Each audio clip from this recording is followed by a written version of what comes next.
Problems of test construction. So hello hi नमस्ते, welcome back to my channel again. और आप सभी का बहुत बहुत स्वागत है मेरे यूट्यूब चैनल साइको सूत्रा पर। और जैसे कि आप सभी को पता है कि हमारी साइकोलॉजिकल टेस्टिंग की सीरीज़ चल रही है, जिसमें आज हम पढ़ने वाले हैं प्रॉब्लम्स ऑफ टेस्ट कंस्ट्रक्शन, जिसमें देख लेते हैं क्या क्या पढ़ेंगे। ड्राफ्टिंग कैसे होती है, कंपाइलेशन कैसे होती है, ठीक है, टेस्ट हम आइटम एनालिसिस पढ़ेंगे, आइटम डिफ़िकल्टी, ये सारी चीज़ें पढ़ेंगे, ठीक है। Issues of reliability, validity, norms, ये सब चीज़ें पढ़ेंगे। नीड फॉर क्रॉस वैलिडेशन, ठीक है, ये सब चीज़ें पढ़ेंगे। So let's start without any further delay हम स्टार्ट करते हैं। Item analysis. आइटम एनालिसिस क्या होता है? An item analysis is a statistical method used to determine the quality of the test by looking at each individual item of और question. देखो, item analysis एक statistical method है, ठीक है, जो कि क्या डिटरमाइन करने के लिए होता है? टेस्ट का जो क्वालिटी है ना, एक एक आइटम, आइटम का मतलब क्या होता है? एक एक क्वेश्चन, ठीक है, एक एक स्टेटमेंट को जाके देखना, ठीक है, और उसको डिटरमाइन करना और टेस्ट की क्वालिटी पता करना, ठीक है, ये स्टैटिकल मेथड है, ठीक है। और इसे स्टैटिस्टिकल मेथड जो होता है, ये यूज़ होता है, उसको क्या बोलते हैं? इस मेथड को आइटम एनालिसिस, ठीक है, ओके। इट्स हेल्प्स, ठीक है, it helps to identify individual item that whether or not they should be discarded, kept or revised, ठीक है। Item analysis make it possible to shorten the test and at the same time to increase its validity and reliability. Other things being equal, a longer test in a more valid and reliable than the shorter one, ठीक है। अब देखो item analysis कितना ज़रूरी है, ठीक है। ये किसी भी टेस्ट में के जो आइटम्स होते हैं, किसी भी टेस्ट में जो क्वेश्चनर्स होते हैं, जो स्टेटमेंट होता है, उसको पर्टिकुलर एट टाइम जाके देखते हैं, ठीक है, कि ये सही है या नहीं है, इसको निकाला जा सकता है या इसको रखा जा सकता है, या इसको कुछ है ना मॉडिफाई रिवाइज किया जा सकता है, ठीक है, या इस टेस्ट को और छोटा किया जा सकता है या बड़ लंबा किया जा सकता है, इसकी वैलिडिटी बढ़ा सकते हैं कि नहीं, इसकी रिलायबिलिटी बढ़ा सकते हैं कि नहीं, ठीक है। और सेम टू सेम हर चीज़ इक्वली, ठीक है, इक्वली देखी जाती है आइटम एनालिसिस में, तक कि वो और अच्छे से हम कर सकें, ठीक है, और टेस्ट की क्वालिटी हम सुधार सकें, ठीक है। और longer test in more valid and reliable than the shorter one, ठीक है, ये सारी चीज़ें करके हम देखते हैं। आइटम डिफ़िकल्टी क्या होता है, ठीक है। Item difficulty for most testing purpose, the difficulty of an item is defined in the terms of percentage or a proportion by persons who answer it correctly. Even difficulty is obtained by calculating the ratio of the number of the respondents who respond correctly to the total number of respondents, ठीक है। इसमें क्या कहा जा रहा है कि जो टेस्टिंग पर्पस, ठीक है, ज़्यादातर टेस्टिंग के पर्पस के लिए जो डिफ़िकल्टी क्या है, जो आइटम का डिफ़िकल्टी होता है, मतलब जो स्टेटमेंट और क्वेश्चन होते हैं ना, उनकी जो डिफ़िकल्टी होती है वो परसेंटेज के टर्म्स में डिफाइन होता है, ठीक है। फॉर एग्जांपल, जैसे कोई पर्सन सही आंसर कर रहा है या नहीं, अच्छे से आंसर कर रहा है कि नहीं, ठीक है। Item difficulty is obtained by the calculating the ratio of the number of the respondent to who responded correctly to the total number of the respondent. देखो, आइटम डिफिकल्टी कैसे ऑब्टेन किया जाता है, आइटम डिफिकल्टी को हम calculate कैसे करेंगे? तो रेशियो लो, कितने रिस्पोंडेंट्स हैं, ठीक है, कि और कितनों ने सही आंसर दिया है, ठीक है। देखो, जितनों ने सही आंसर दिया है और कितने में से कितनों ने सही आंसर दिया, उसका प्रोपोर्शन निकालो, ठीक है। कितने में से कितनों ने सही रिस्पॉन्ड किया है, ठीक है। ऐसे हम आइटम डिफ़िकल्टी को डिफ़ाइन कर सकते हैं, कैलकुलेट कर सकते हैं। The item difficulty index serve as a useful tool in identify the items that should be discarded in a psychological test. When an item has difficulty index near 0, it implies that almost everyone has answered incorrectly. The same can be said about it with the difficulty index of 1.0, ठीक है, where almost all the test takers provide a correct answer. Testing purposes, such items should be either be rewritten और remove from the test. देखो, इसमें क्या कहा जा रहा है कि आइटम डिफ़िकल्टी को हमको पता चल गया कि भाई जितनों ने सही आंसर दिया है उसको ये नंबर ऑफ टोटल रिस्पोंडेंट से डिवाइड कर दो, तो हमको मिल जाएगा, क्या मिल जाएगा? आइटम डिफ़िकल्टी मिल जाएगा, ठीक है। अब इसमें और क्या कहा जा रहा है कि ये बहुत ही यूज़फुल टूल है इन आइडेंटिफाइंग आइटम्स, ठीक है। अब जब जब आइटम डिफ़िकल्टी नियर ज़ीरो आएगा ना, इसका मतलब है कि सबने गलत आंसर दिया, ठीक है। और अगर वही थोड़ा 1.0 पे आया तो इसका मतलब है कि भाई सब ने ऑलमोस्ट सही आंसर दिया है, ठीक है। All the test purpose such item should be either be rewritten or remove from net, ठीक है। अब देखो, और सब टेस्टिंग पर्पस के लिए कुछ आइटम्स को री रिटन करना चाहिए और किसको हटा देना चाहिए, ठीक है। In most testing situations items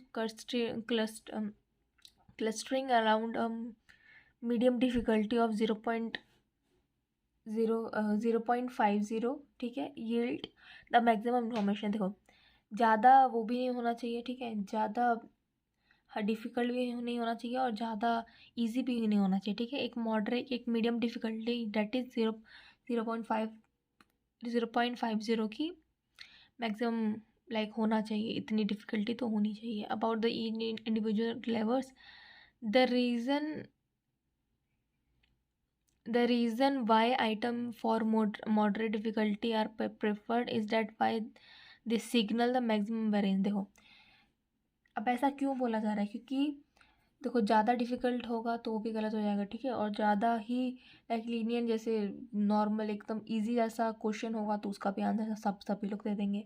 तो एक medium difficulty, moderate difficulty that is 0.50 की डिफ़िकल्टी ज़रूरी है, आइटम डिफ़िकल्टी ज़रूरी है। क्यों ज़रूरी है? क्योंकि मैक्सिमम वेरिएंस शो करता है, ठीक है। इसके बाद है स्केलिंग। स्केलिंग वाला लेक्चर भी सेपरेट आएगा, ठीक है।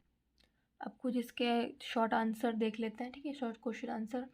What is mean by item analysis? अभी पढ़ा, item analysis is a process in which responses to test items are examined in order to test the quality of those items. Statistical methods are routinely used to identify any test item that do not belong on the test. Items are removed, ठीक है, items को remove किया जाता है when they do not show the same kind of pattern of association with the other items that is observed among the retained test items. Reliability क्या होती है? Reliability is the degree to which an assessment tool produces stable and consistent results. Reliability is the degree, ठीक है। reliability क्या है? reliability validity भी separate आएगा, या मैं इसी में इंक्लूड कर दूँगी, चलो। Reliability is the degree to which an assessment tool produces a stable and consistent result.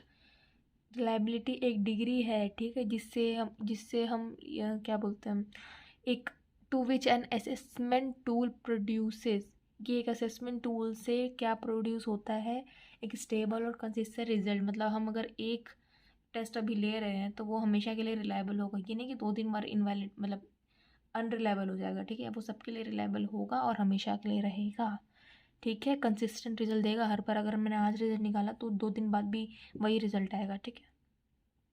Validity is the extent to which the scores from a measure represent the variable they are intended to। Valid मतलब कि भाई अगर हम attitude test ले रहे हैं तो attitude test ले रहे, अगर हमको किसी का एटीट्यूड टेस्ट करना है तो उसके लिए हमको एटीट्यूड टेस्ट ही चाहिए ना।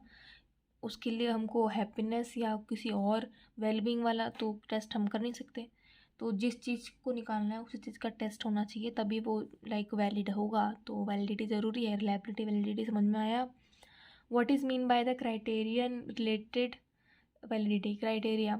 Relative validity is used to predict the future or current performance. It correlates test result with another criteria of interest. What is the test reliability? Test reliability क्या होता है? Test reliability is a measure of reliability obtained by the administering the same test twice over a period of time to a group individual to a group of individual. Test reliability क्या होती है? Test retest reliability एक measure है reliability का, जो कि like obtain, जो कि कैसे ऑप्टेन होता है? By administering the same test twice. 2 बार एक ही टेस्ट को 2 बार एडमिनिस्टर कर दो, 2 बार टेस्ट ले लो, ठीक है। एक ही टेस्ट को 2 बार टेस्ट ले लो over the period of time, ठीक है, ऑफ द इंडिविजुअल, तो उसी को टेस्ट रीटेस्ट रिलायबिलिटी कहते हैं और सेम निकलना चाहिए। What is sampling validity?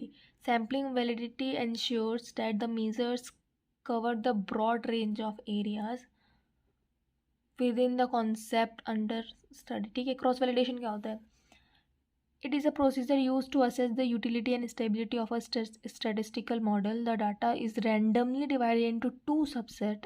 दो में डाटा को डिवाइड कर देते हैं. The first of which the derivation sample is used to develop the model, and the second for which the cross validation sample is used to test it. देखो किसी भी like data set को दो में divide कर दिया. पहले को लाइक यूज़ किया कि उसको डेवलप करे मॉडल को, और पहले को ठीक है कि डेवलप करे, और दूसरे को क्रॉस वैलिडेशन सैम्पल कह दिया जिससे हम वो टेस्ट को यूज़ करेंगे. What is internal consistency reliability क्या होती है? Internal consistency reliability is the measure of reliability. ठीक है, ये एक रिलायबिलिटी का मेजर है. Used to evaluate the degree to which the different test items that probe the same construct produce a similar result. ठीक है कि हर बार सेम रिजल्ट दे. ठीक है, ये ऐसी डिग्री है. What is face validity? Face validity ascertains that the measure appears to be assessing the attendant structured under construct under study. Face validity देखो क्या है. Face validity ascertained the measure appears to be assessing. जो भी like major हो रहा है ना, ठीक है, जो भी असेस हो रहा है उसको लाइक उसी का मेजर असेस हो, और intended to construct under study. ठीक है कि जो भी बन रहा हो वो स्टडी जो भी हो रही है उसके अंदर ही वो बने. ठीक है, वही इंटेंडेड करे. ठीक है. Describe the different steps of test construction. ऐसे टेस्ट कंस्ट्रक्शन के स्टेप्स क्या होता है, बनता कैसे. ठीक है. To fulfil their different objectives, academics and psychologists, sociologists, researchers, etc. create various psychological tests. In this case, it is necessary to have proper knowledge of the general principles of test composition and its certification. Mostly the process of composing and validating all tests is the same. The only difference is in purpose and content. The test structure selects the questions to be included in the test. For this, tests are planned, preliminary form is prepared, and evaluation is done, and the final form of the test is prepared. The process of this test design can be understood in the 5 steps. देखो उसमें क्या हो रहा है. देखो अलग अलग देखो एकेडमिक्स और साइकोलॉजी, सोशियोलॉजी, अलग अलग रिसर्चर्स ने लाइक अपने ऑब्जेक्टिव को फुलफिल, क्योंकि सबके ऑब्जेक्टिव फुलफिल है. किसी को कुछ पे रिसर्च करना है, किसी को कुछ करना है. ठीक है, तो अलग अलग ऑब्जेक्टिव फुलफिल करने के लिए उन लोगों ने लाइक अलग अलग टाइप के साइकोलॉजिकल टेस्ट निकाले. ठीक है, लेकिन इसके लिए ना प्रॉपर नॉलेज होनी चाहिए और जनरल प्रिंसिपल का ज्ञान होना चाहिए. ठीक है, लाइक कंपोजिशन एंड सर्टिफिकेशन ये सब होना चाहिए. ठीक है. देखो composing and validating all the test is same. ठीक है, बस डिफरेंस क्या है, पर्पस और कंटेंट पे. ठीक है. The test structure selects the questions to be included in the test. For this test are plan preliminarily from its prepared and evaluation is done. ठीक है, and the final form of the test is prepared. अब देखो कैसे कैसे बनाते हैं, ये तो थोड़ा सा ब्रीफ था. कैसे कैसे बनाते हैं, इसके कुछ स्टेप्स हैं. Development of a good psychological test requires thoughtful and sound application of establish principle of the test construction. देखो एस्टैब्लिश प्रिंसिपल होने चाहिए. ठीक है, अच्छा एक गुड साइकोलॉजी टेस्ट बनाने के लिए. Before the real work of the test construction, the test constructor take some broad decision about the major objective of the test. जो टेस्ट बना रहा है उसको टेस्ट बनाने से पहले कुछ मेजर ऑब्जेक्टिव्स को पता होना चाहिए कि भाई इसके जनरल टर्म्स क्या है, ये कैसे करना है, किस तरीके से इसको एग्जीक्यूट करना है, कौन से पॉपुलेशन पे ये करना है. ठीक है, is intended and also indicates the possible conditions under which the test can be used and its important uses. ठीक है, this preliminary decision have a far reaching consequences. For example, a test constructor may decide to construct an intelligent test. ठीक है, for many students of 10th grade, broadly aiming at the diagnosing the manipulative and organization ability of the pupil. Having decided to above preliminary things, the test constructor go ahead with the step. देखो एक example दिया हुआ है, जैसे कि किसी constructor को किसी को इंटेलिजेंट टेस्ट करना है. ठीक है, तो उन्होंने क्या किया कि 10th ग्रेड के बच्चों को ले लिया, 10वीं कक्षा के छात्रों को ले लिया, छात्र को ले लिया और उनको बोला कि और उनको एम किया, मतलब उनके ऊपर जो टेस्ट था उनमें एम किया कि भाई इन पे मेरे को डायग्नोस करना है like manipulating and organisation ability to of the pupils पे, ठीक है। तो अगर ये उनको टेस्ट करना है, कंस्ट्रक्टर को कंस्ट्रक्ट करना है अगर ये टेस्ट, तो क्या क्या स्टेप फॉलो करेंगे? पहले प्लानिंग करेंगे, ठीक है, फिर आइटम्स को लिखेंगे फॉर द टेस्ट, ठीक है, आंसर राइटिंग करें, मतलब क्वेश्चन राइटिंग करेंगे, ठीक है। प्लानिंग हो गया, writing items for the test हो गया, preliminary administration of the test होगा, ठीक है। रिलायबिलिटी देखेंगे, उसकी वैलिडिटी देखेंगे, फिर प्रिपरेशन ऑफ द नॉर्म्स देखेंगे उसके, ठीक है, और फिर फाइनल मैनुअल और रिप्रोडक्शन ऑफ द टेस्ट होगा, ठीक है। अब इसको देख लेते हैं। देखो ये 7 चीज़ें हैं मेनली, ठीक है, किसी भी टेस्ट कंस्ट्रक्शन में। अब इसको डिस्कस कर लेते हैं। प्लानिंग, प्लानिंग क्या होती है? The first step in the test is to construct the careful planning at this stage. The test constructor addresses the following issues.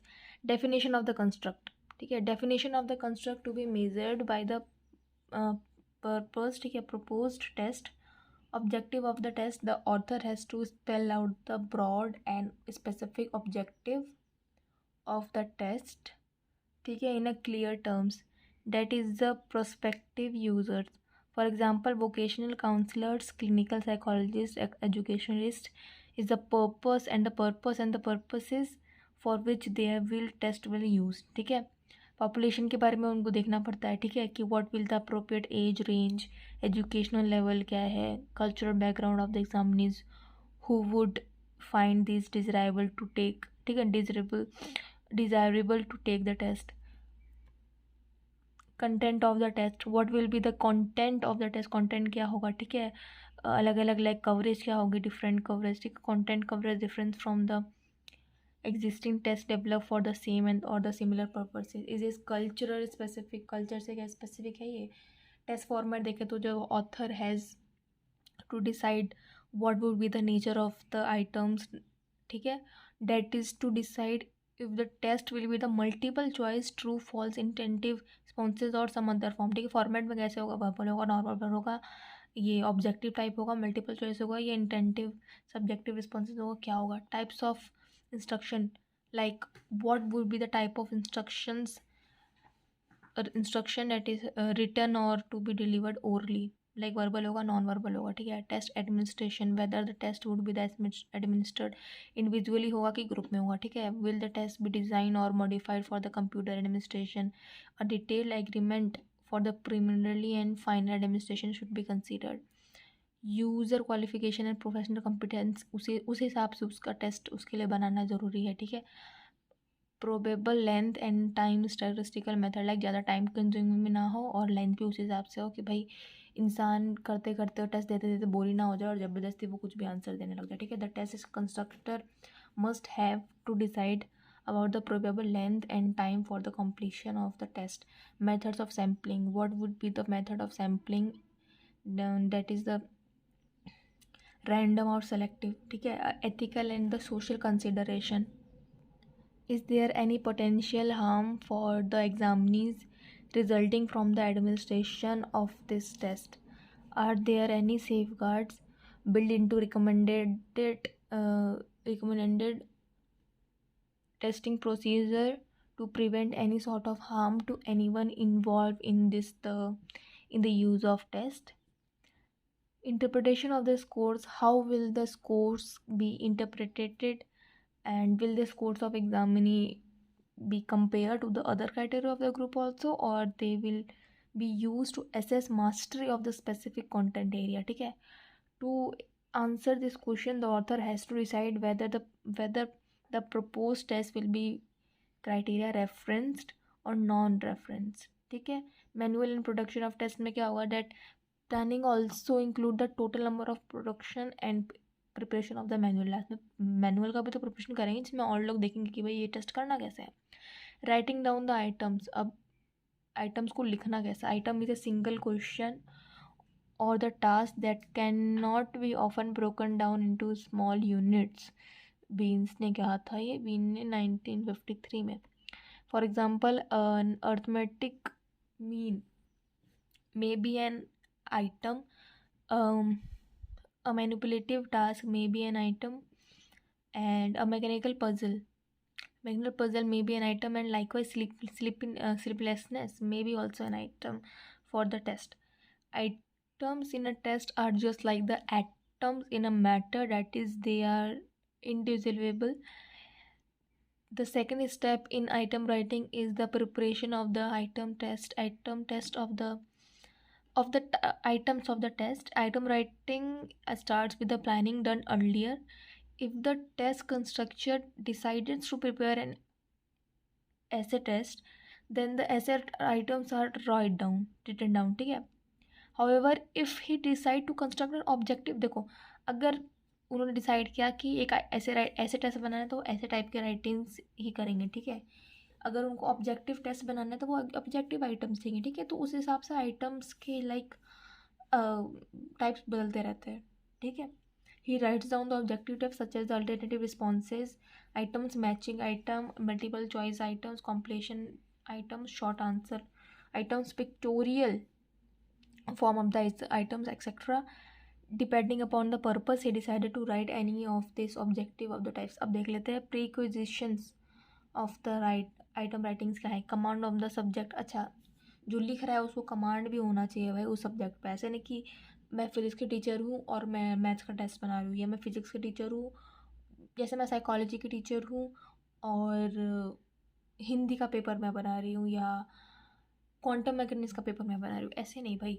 अगर मुझे साइकोलॉजी का पेपर बनाना है तो मुझे साइकोलॉजी के सब्जेक्ट पे भाई कमांड होना चाहिए, मास्टरी होनी चाहिए, full aware of the population.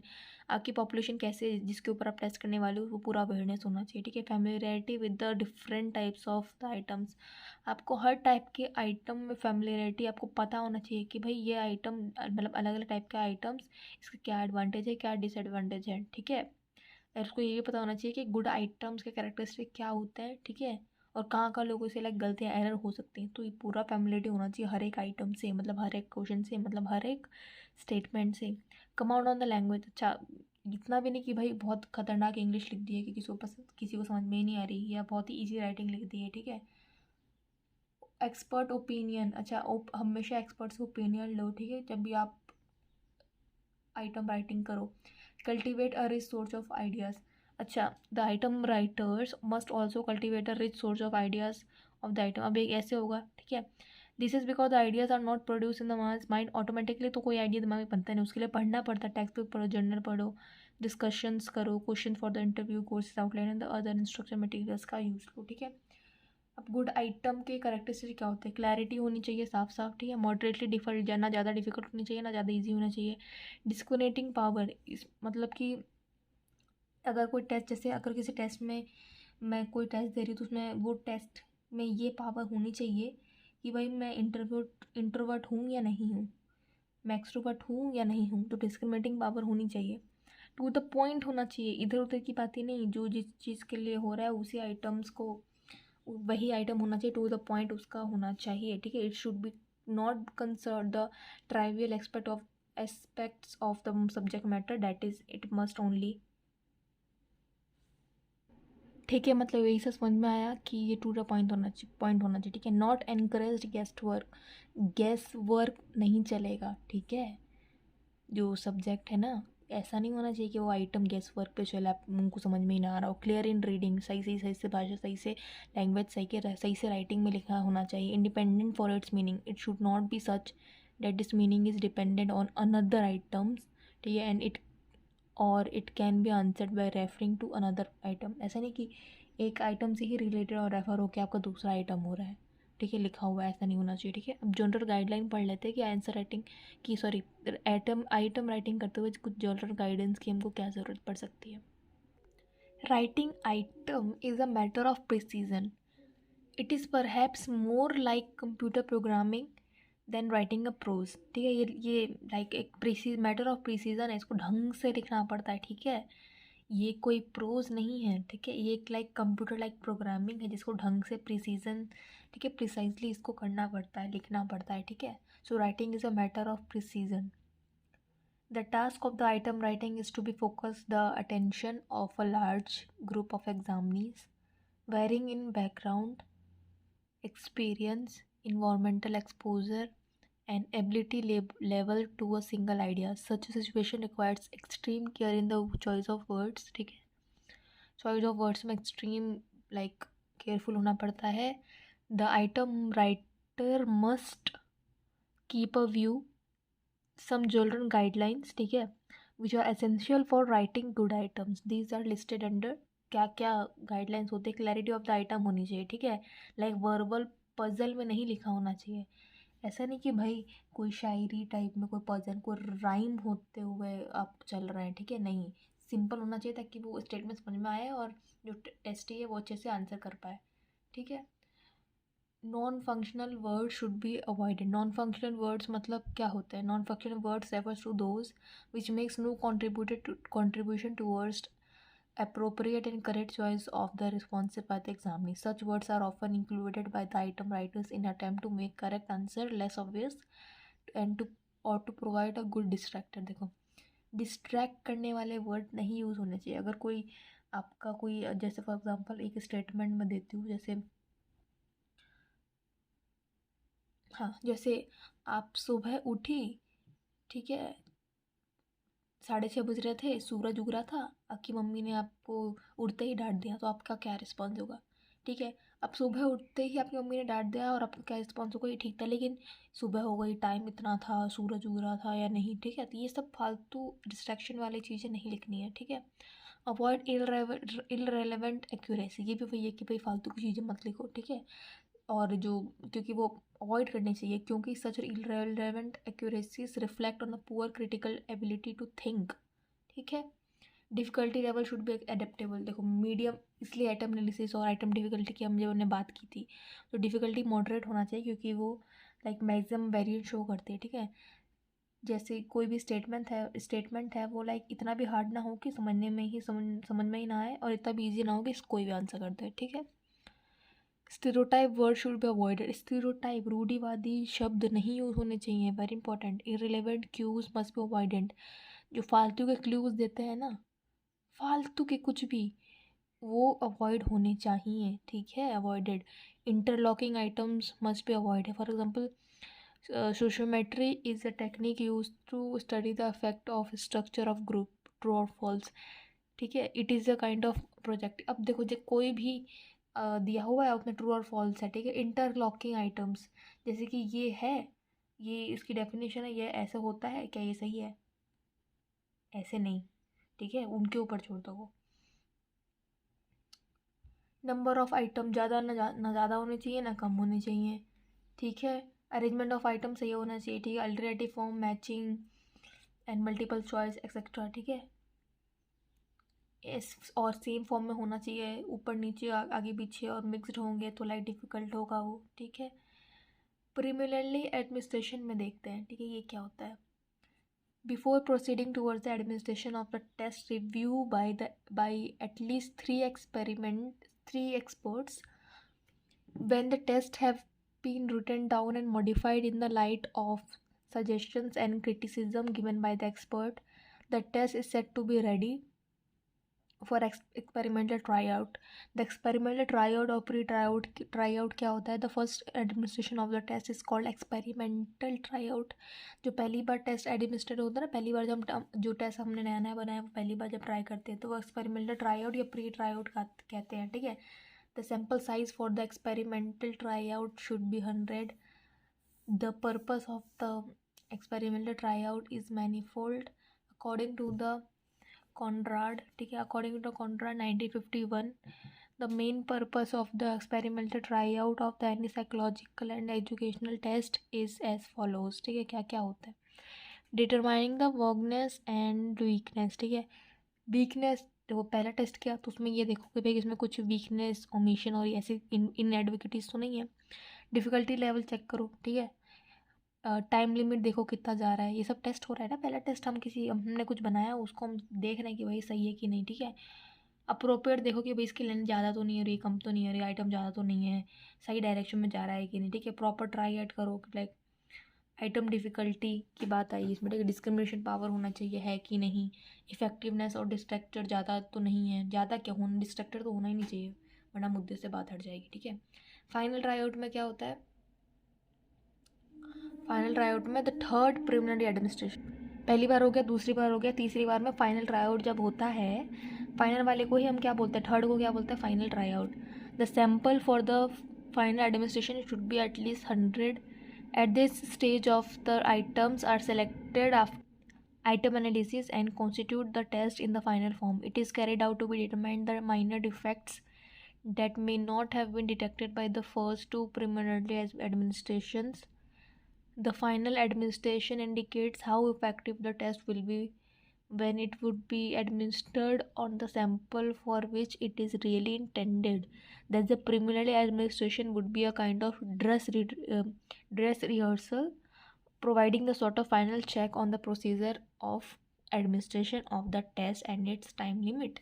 And after the final tryout, expert opinion should be considered again. देखो पहला हो गया, दूसरा पहले में क्या क्या होगा, ठीक है, दूसरे में क्या क्या होगा पढ़ा, तीसरे में जब फाइनल होता है, ठीक है, तो जो सैम्पल होता है ना वो फाइनल एडमिनिस्ट्रेशन वो मतलब कम से कम 100 तो होना चाहिए, ठीक है। और इस स्टेज पे आइटम एनालिसिस और हर चीज़ को लाइक फाइनल फॉर्म में किया जाता है, जितनी भी ऊपर चीज़ें देखी उनको एडजस्ट किया जाता है अगर कुछ है, ठीक है। इसको हम लाइक ड्रेस रिहर्सल भी बोलते हैं। और फर्स्ट के बाद सेकंड ट्राई आउट के बाद थर्ड ट्राई आउट के बाद फिर लास्ट में एक्सपर्ट ओपिनियन लेनी भी ज़रूरी है, ठीक है। तो एक आइटम कंस्ट्रक्शन ऐसे ऐसे होता है। फिर फोर्थ देख लेते हैं, reliability of the final test कैसे चेक किया जाता है या कैसे होता है। The basis of experimental or empirical tryout, the test is finally composed of a selected items. The final test is again administered on a fresh, and for this purpose we check the reliability of the test and it indicates the consistency of the scores, ठीक है। Reliability वाला मैंने reliability समझा ही दिया था कि reliability of the test क्या होता है, ठीक है। सो ये एक लाइक एक्सपेरिमेंटल और एम्पिरिकल ट्राई आउट होता है, ठीक है, जो फाइनली टेस्ट को जब मतलब कंपोज करता है कि भाई सेलेक्टेड आइटम रखो और फाइनली एडमिनिस्ट्रेशन करो, ठीक है, और नया नया अच्छे से बनाओ ताकि ये सबके ऊपर एप्लीकेबल हो, रिलायबल हो, वैलिडेट हो, ठीक है।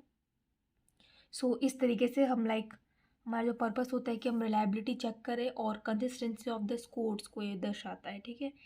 In simple words, it is defined as a degree to which the measurement is consistent. If the findings from the researchers are replicated consistently, then they are reliable. ठीक है, कि बार बार वही same result निकल रहा है, रेप्लीकेबल हो रहा है consistently, तो वो reliable है। Reliability also refers to the self correlation of the test. A correlation coefficient can be used to assess the degree of reliability. If a test is reliable, it should show a high positive correlation, ठीक है। Types of reliability देख लेते हैं। Internal reliability होती है और external reliability होती है, ठीक है। एक्सटर्नल रिलायबिलिटी, इंटरनल, ठीक है, इंटरनल एक्सटर्नल दो टाइप की रिलायबिलिटी होती है। इंटरनल रिलायबिलिटी के बारे में देखें तो internal reliability assesses the consistency of the result across the items within a test, ठीक है। जो इंटरनल रिलायबिलिटी का मतलब क्या होता है, जो कंसिस्टेंसी ऑफ द रिजल्ट होती है ना वो टेस्ट के अंदर रहती है, एक्सटर्नल में टेस्ट के बाहर रहती है, ठीक है, सिंपल। एरर से रिलायबिलिटी क्या क्या आ सकता है, ठीक है। At the time of the scores are not consistent, अगर वो ना आए तो देखो या तो नॉइज से अफेक्ट हो सकता है, या वो हेल्थ से अफेक्ट हो सकता है, या टाइम से अफेक्ट हो सकता है, ठीक है। और हमेशा 5% चांसेस होते हैं कि भाई एरर आ सकता है रिलायबिलिटी में, ठीक है, विच एक्सेप्टेबल है। लेकिन अब एरर क्या क्या होता है, रैंडम एरर्स हो सकते हैं, सिस्टमैटिक एरर्स हो सकते हैं, ठीक है, रीड आउट कर लेना बहुत ईजी है। रैंडम एरर हो सकते हैं, सिस्टमैटिक एरर हो सकते हैं, ठीक है। अब रिलायबिलिटी को फाइंड कैसे करें, टेस्ट रीटेस्ट वाले मेथड से, ठीक है, कि पहली बार टेस्ट करो, दूसरी बार टेस्ट करो, तीसरी बार मतलब टेस्ट रीसेट दोबारा टेस्ट करते जाओ, बार बार लाइक सेम कंसिस्टेंटली रेप्लिकेटेड हो, मतलब सेम आंसर निकला, सेम रिजल्ट निकले, तो मतलब वो रिलायबल है, ठीक है। अल्टरनेट फॉर्म क्या होता है, negative positive point negative point वाला, ठीक है। ये सब अच्छा, ये सब हम किस में पढ़ रहे हैं, याद है ना, कहीं आप इतना सारा पढ़ लिया भूल ही गए हो, ठीक है। ये हम वेज ऑफ फाइंडिंग रिलायबिलिटी को हम कैसे कैसे चेक कर सकते हैं, ठीक है। मेथड्स टू चेक रिलायबिलिटी, पहले टेस्ट रीटेस्ट हो गया, दूसरा अल्टरनेटिव फॉर्म देख लेते हैं। अल्टरनेट फॉर्म में क्या है, इन alternate form two equivalent forms of the test are administered to the same group of examinees. An individual has given one form of the test and after a period the time of the person is given different version of the same test, ठीक है। Like पहले एक test लो, फिर वैसा ही दूसरा version का थोड़े time बाद सेम टेस्ट लो, ठीक है। The two form of the test are correlated होने चाहिए और to the yield coefficient of equivalent. Positive point इसका ये है कि in alternate form no deal to wait for time, ठीक है। नेगेटिव ये है कि it is very hectic and risky and task to make two test of equivalent level. तीसरा है स्प्लिट हाफ। स्प्लिट हाफ क्या होता है, देखो स्प्लिट हाफ मेथड का क्या मतलब है, मतलब हाफ में स्प्लिट कर दो, इतना समझ में आ रहा है, ठीक है। The split half method assess the internal consistency of the test, ठीक है। क्या एसेस करता है, internal consistency of the test, क्योंकि भाई रिलायबिलिटी की बात हो रही है, उसी का मेथड है, तो इंटरनल कंसिस्टेंसी की तो बात आएगी। It measures the extent to which all part of the test contribute equally to what is being measured. The test is technically speeded into odd and even form में ये spread कर दिया जाता है, ठीक है। जैसे आइटम्स हो गए 1 2 4 6 एंड 10 तक, ठीक है। फिर अनदर हाफ में ये हो गया लाइक 11, मतलब पहले हाफ में कर लो या दूसरे हाफ में, ऐसा। फॉर एग्जांपल 1 2 3 4 5 6 10 तक, और फिर 1 2 3 मतलब सॉरी 11 12 13 14 15 20 तक, ठीक है। जैसे कि इसमें लिखा भी हुआ है, ठीक है। इन दोनों में बांट दो। Another half then all easy questions and items will go to the one group, ठीक है। ऑल इजी एक तरफ चला जाएगा और ऑल डिफिकल्ट एक तरफ चला जाएगा, ठीक है, to the second group. When we split the test we should split it in the same format and theme, ठीक है। फॉर एग्जाम्पल मल्टीपल क्वेश्चन है, ठीक है, तो मल्टीपल क्वेश्चन और ब्लैंक्स, ठीक है। वैलिडिटी ऑफ द टेस्ट देखिए, वैलिडिटी मतलब क्या होता है कि जो टेस्ट, अगर हमको अग्रेशन का टेस्ट करना है तो अग्रेशन का ही टेस्ट का मतलब साइकोलॉजिकल टेस्ट हमको उसी का करना पड़ेगा, अगर हमको किसी का अग्रेशन निकालना है, ठीक है, तो वो उसके लिए वैलिड होना चाहिए। It refers to the extent to which the test claim to be measure what is claim to be measure, ठीक है। If a test is reliable, then it is not necessary that it is also can valid. But if a test is valid, then it must be reliable. देखो बहुत important line है, अगर कोई test reliable है ना, इसका मतलब ये नहीं कि वो वैलिड हो सकता है, लेकिन जो वैलिड है वो हमेशा रिलायबल होगा, ठीक है। There are two types of validity, इसमें भी वही सेम है जैसे रिलायबिलिटी में था एक्सटर्नल इंटरनल, इसमें भी वैलिडिटी में वही है, external validity internal validity same ही है, ठीक है।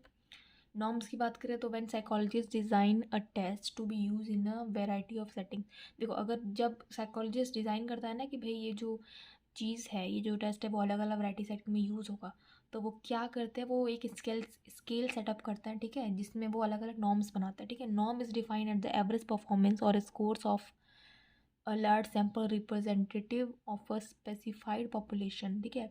Norms are prepared to meaningfully interpret the scores obtained on the test, for as we know the obtained scores on the test themselves convey no meaning regarding the ability or trait being measured, but when these compared with the norms and a meaningful inference can immediately be drawn, ठीक है।